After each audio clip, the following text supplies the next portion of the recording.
in this video, I'm going to be covering the trailing stop indicator. I created this indicator to provide areas for you to place your stop loss and for you to trail it as you continue to follow your position, whether it be for a sell or whether it be for a buy. So as you can see over here, there's two different lines. The red line over here is going to be an area for you to place your stop loss if you're taking a sell. So for example, if you're taking a sell here, you'd place your stop loss right here. And then as price moves down, the plot will move down with it, and you will just trail it as it continues to move in that direction. Vice versa, you do the same thing for a buy. So if you're entering a buy position, you place your stop loss at the green line, and then you just trail it up. There's no specific strategy that you'll be using this with. You can use it for any strategy you like.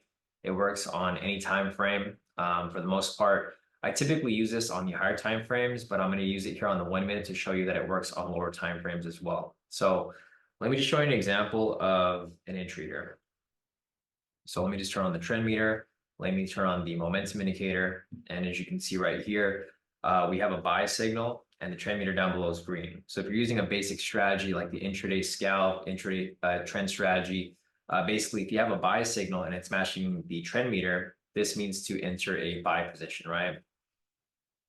So once you have that lined up right there, typically you'll place your stop loss right here and you'll have an open-ended profit target. So there's no profit target and you just kind of trail it up as far as it can go. So for example, here, if you're taking a buy position, as price continues to move upwards, you'll see here that this green line starts to move up, closer up, right? So what you do here is you never bring price down, but you just always trail it up. So as price moves up, you move your stop loss in line with that green line there. And as it continues to move up higher, you just keep trailing it up higher and higher, right?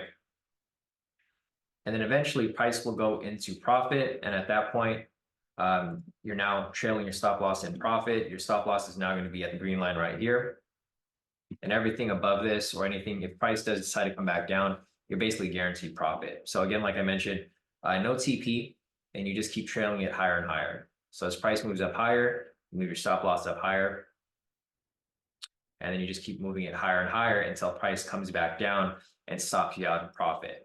Again, like I said, there's no reason for you to move your stop loss lower. You just keep moving it higher and higher because it's a trailing stop. So price continues to move up higher.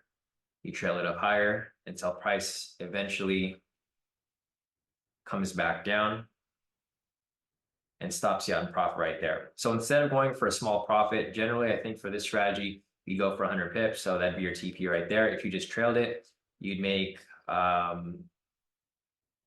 730 pips or 73 points. So as you can see right here, it's very useful. I mean, it just depends on what strategy you're applying it for. There's no specific strategy. You can pretty much use it for anything, whether it be one of my strategies, your own strategy, it's up to you. One other feature that this indicator provides is the ATR.